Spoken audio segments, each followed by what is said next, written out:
All right, what is up, everybody? This is Alex. We're back with the EOT News Flash. This is episode 55, Forecast. Let's get the obvious right out of the way. If you are watching this on YouTube, first of all, thank you. You'll see behind me my new apartment in Florida, America's little tail thing. Yep, we moved. New job, new opportunity, new adventure. So this is pretty cool. I am super excited to be down here, meeting lots of new people, doing a new job, playing lots of Magic down here with some new people. Awesome. So things that have changed since we last met. We had a Pro Tour, Control Mirrors in the finals, Grixis versus Jeskai, two things that are very close to my heart and very close to today's topic, Forecast. Of course, with Kaladesh now out, we got to see the full effect of what the pros do when they get their hands on a brand new set. You know, with the first SCG Open after Kaladesh came out, it was Looter's Copter. What is that thing called? Smuggler's Copter. There we go. I was trying to like every other word for it. Looter Scooter. Smuggler's Copter was the breakout card of that weekend. But when we get to see the pros do something, they do it big, and we got to see Control break out in a big way. Shout out to Yasuoka winning the whole thing with Grixis Control against, I don't want to butcher his name, but Carlos Romano, I believe is his name, with Jeskai Control, had just come off of 2 back-to-back wins at GPs. That's insane. And to fight against a Hall of Famer in the finals of a Pro Tour with 2 blue Control decks? Damn, that's cool.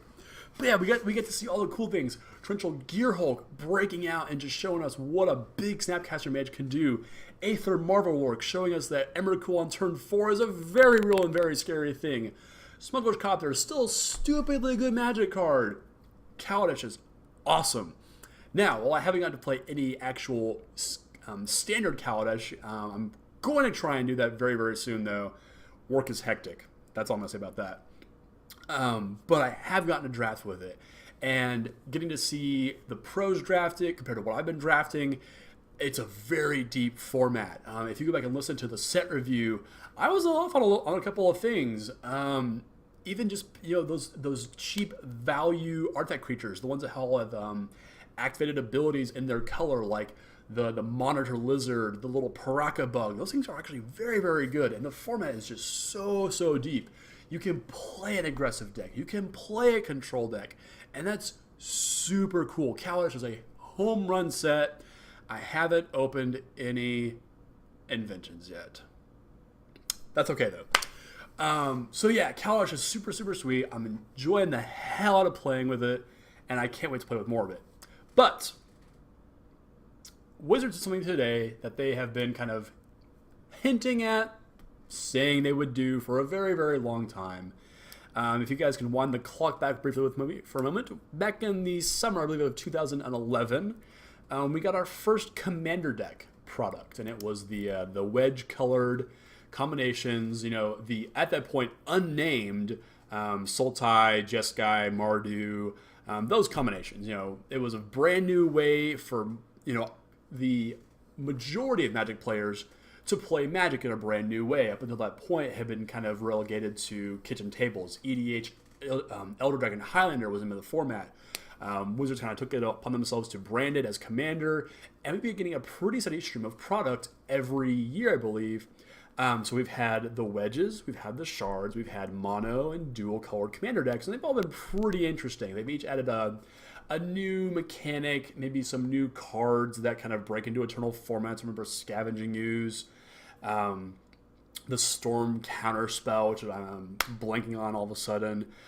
True Name Nemesis, which shows up as well in eternal formats quite often. So it's really cool to see Wizards making cards that still do something in in other formats, and at the same time giving kitchen table Magic players a way to have really cool cards. The one thing they've been clamoring for probably as long as Commander's been a thing or longer has been 4-color legendary creatures. And I think I can pinpoint exactly when this started coming up, back in Guild Pact. If you guys were playing back then, we remember the Nephilim, which were 4-color monstrosities that had weird art to them, they had weird abilities, they made no sense, except in the story, and they disappeared and never showed up again. They weren't legendary for whatever reason. They were just generic creatures. I've seen plenty of play groups in local game stores who do allow them to be played as commanders, which is, fine and dandy. It's not really breaking anything. But the player base has been clamoring for 4-color commander product for the longest time, and we finally have it. And so what we're going to do for the rest of the episode today is kind of go over the new cards, or some of the new cards, the mechanics, and what exactly these decks are about.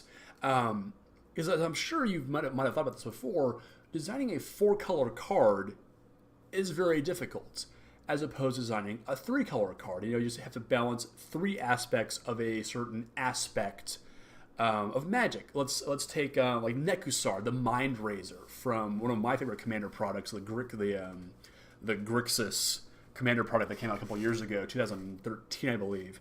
So you have blue card draw, which is just blue card draw, black card draw, which comes at a cost, usually life, and then red card draw, which is very quick and very sporadic, Wheel of Fortune type effects. And you get a very cool card like Nekusar, who wants you to draw cards, but when your opponents start drawing cards, he's like, nah, I'm going to stop you guys from doing that. Y'all are going to take some damage, but you can keep doing your thing, but just know it's going to kill you eventually. So that's really that's easy to do, I think. 4-color cards become very complicated. And we'll get to one here in just a minute. We've only seen one so far, and it's going to prove to you just how complicated design of these cards can be. But first, I want to go over the deck names themselves. So the green, white, blue, black breed lethality. Black, red, green, white, open hostility. Red, green, white, blue, stalwart unity. Blue, black, red, green, entropic uprising. And my personal favorite, white, blue, black, red, invent superiority. I hear lots of artifacts. My boy Tezzeret, get some right there. And they've kind of given these combinations an identity. I don't know if we ever have a name for these. I sure hope we do, because that's another set of names I have to learn. No thanks. So blue, black, red, green is chaos. It's chaos. Black, red, green, white is aggression. Red, green, white, blue, altruism. Green, white, blue, black is growth. Just it gives you an idea of white, blue, black, red, artifice. So you kind of get an idea of what these decks are wanting to do. They have a central theme about them. But like I said, building the cards, that's where things get a little bit trickier. And so I'm going to introduce you guys to our very first legendary 4-color commander, Atraxa, Praetor's Voice. For a green, a white, a blue, and a black, you get a 4/4 legendary angel horror with flying, vigilance, death touch, and lifelink. Like I said, these can get complicated.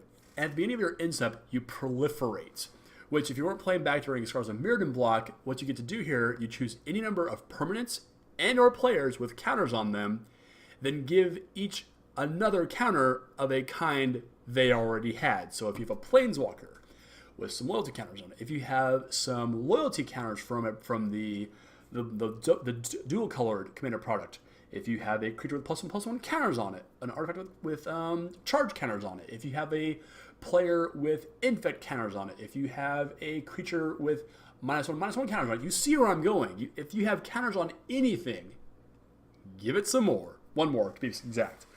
Now, it's really, really cool here. I like the design of this. It's very evocative. This was supposedly Urabrask's Angel from New Phyrexia for whatever reason. I could not begin to guess why. But you kind of see the problem here. It's just keyword soup. And then you put on another ability that kind of ties it all together. That's very interesting. But I do think that there is a very limited way of designing 4-color cards. And so what they also did was very, very intelligent with what they how they solved that problem. And that is in one of our first mechanics, partner. And the first card I'm going to show you guys is Sidar Kondo of Jamura. This is a 2-green white legendary creature human knight. It's a 2/5 with flanking. If you don't know flanking, you haven't been playing Magic long enough, and you're lucky for that because flanking is terrible. But it basically says, Whenever a creature without flanking blocks this creature, the blocking creature gets -1/-1 until the end of turn. You might understand why they didn't make this being a popular mechanic. Creatures your opponents control without flying or reach can't block creatures with power 2 or less. That's pretty sweet. And partner is the mechanic we're looking at here. You can have 2 commanders if they both have partner. Now, I'm not going to show you guys any more partner cards because they are very cool, but they are out there if you guys want to check those out. I definitely recommend you do because they are showing you the design space that is now opened up to Wizards when they make more commander products like this. So basically, instead of having one 4-color commander like Atraxa, you can have someone like Sidar Kondo and like Niv Mizzet of the Firemind. And you could say, okay, I have a green-white commander and a blue-red commander. These are my commanders. They have partner. They are the head of my green-white blue-red deck. Obviously, Niv Mizzet doesn't have partner, but that's beside the point. What I can see a lot of more casual tabletop play groups doing, if you have one, is just saying that from here on out, every legendary creature card now has partner, and specifically 2-color legendaries because things get a little bit weird after that point. But if you have maybe, let's say, like my example of Sidar Kondo and Niv Mizzet, say, okay, they both have partner, retroactively, they are now the head of my deck, and they now share the role of commander. I think that's really, really cool because it doesn't restrict you in what you want to do with 4-color cards. Because like I said, those are very difficult to design and make them be unique each time and not have them feel just kind of boring and, flavorless unless, let's say have some kind of really cool story behind them. So I think if this is the way we go forward, that's going to be very, very cool. And if your playgroup is already saying, hey, let's just do this. All legendary creatures that are 2 colors now have partner. How cool is this now? So you get to all of a sudden create some very, very cool color combinations of generals. So I don't know. Maybe play around with that and let me know how you guys have, if you guys have tested this at all, if it breaks things, or if you need to expand it to be both 3 and 1-color generals. I think it's a really cool aspect of deck design. It opens up a brand new avenue for you to put your decks together that you might not have been able to before. Actually, you couldn't before. So yeah, this is really exciting. The other mechanic that we're getting in this new product is called Undaunted, and this is shown off here in Sublime Exaltation. For 6 and a white, you get a sorcery that says destroy all creatures. Undaunted reads that this spell costs 1 less, 1 generic mana less to cast for each opponent. So if you're one of those crazy commander players who loves their 8-person multiplayer games, I give you a 1 mana Wrath. You're welcome. So that's really, really cool. They're constantly showing us, Wizards that is, that they still have room to innovate within multiplayer. Last go around it was the experience counters, and before that it was Planeswalkers as commanders, and now we're getting 4 colors, and it counts the number of players. So I like the fact that this is creating more design space for multiplayer. We don't get to see a lot of this kind of really cool stuff in regular constructed Magic and typical, expansion sets. But this is really exciting. I like this. I'm not gonna lie, that Event Superiority deck, it might have my name on it. Just maybe. So yeah, let's take the cards off the table. Get that off of there. One more thing that I did want to point out, and I'm gonna try and find it again real quick, and that's your mana bases when it comes to playing commander deck. In 3-color mana bases, that's pretty easy. 2-color, 1-color, piece of cake. 4-color is tricky though. And so what Wizards has decided to do here, I'm going to read this verbatim. When full deck lists become available, you may notice that we did some unusual things with the mana bases. Normally, we don't put rare dual lands in commander pre-constructed decks. We prefer to put those types of cards into products intended for a wider audience, such as our main booster releases or master products. We know that 4-color decks presented a special challenge for getting access to all of your mana, so we spent time identifying rare dual lands that we didn't think we'd want to put into booster packs in the near future. We put a few of those cards into Commander 2016 to help the decks run smoothly.